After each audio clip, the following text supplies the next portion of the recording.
Evening టైంలో సరదాగా సింపుల్గా 2 నిమిషాల్లో మనం ఆనియన్ పకోడీ చేసుకోవడం చాలా ఈజీ అండి. దానికి మనకు ఫస్ట్గా కొన్ని ఆనియన్స్ కట్ చేసి పెట్టుకోవాలి. దాంట్లో పచ్చిమిర్చి, కరివేపాకు, కొత్తిమీర వేసుకుని బాగా మిక్స్ చేసుకుంటే సరిపోద్ది. కరివేపాకు వేసాం, ఇప్పుడు కొత్తిమీర కూడా వేసుకుందాం. అండ్ శనగపిండి, ఒకప్పుడు శనగపిండి తీసి పక్కన పెట్టుకుందాం. దాంట్లో కొద్దిగా ఉప్పు వేసుకుని పెట్టుకోవాలి. అప్పుడు ఇవన్నీ వేసిన తర్వాత మనం దీన్ని కొంచెం బాగా ఉప్పు వేసుకుని కొద్దిగా బాగా మిక్స్ చేసుకోవాలి. ఉల్లిపాయలు, పచ్చిమిరపకాయలు, కొత్తిమీర, కరివేపాకు వేసుకుని బాగా మిక్స్ చేసుకుందాం.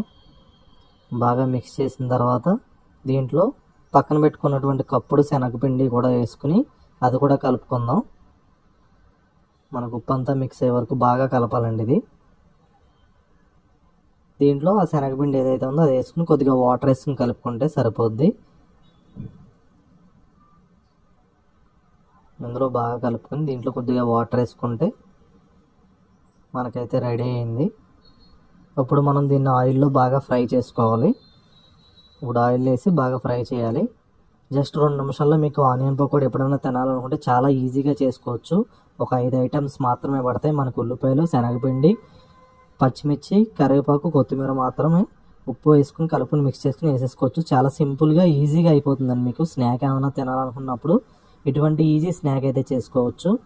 టేస్ట్ కూడా చాలా చాలా బాగుంటుంది, క్రిస్పీగా ఉంటుంది, టేస్ట్ కూడా చాలా బాగా వస్తుంది మీకు.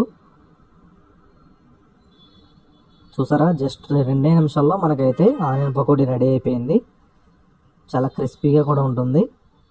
మీకు మరిన్ని మంచి ఫుడ్ వీడియోస్ కోసం మన ఫుడ్ హంగామా ఛానల్ సబ్స్క్రైబ్ చేసుకోండి.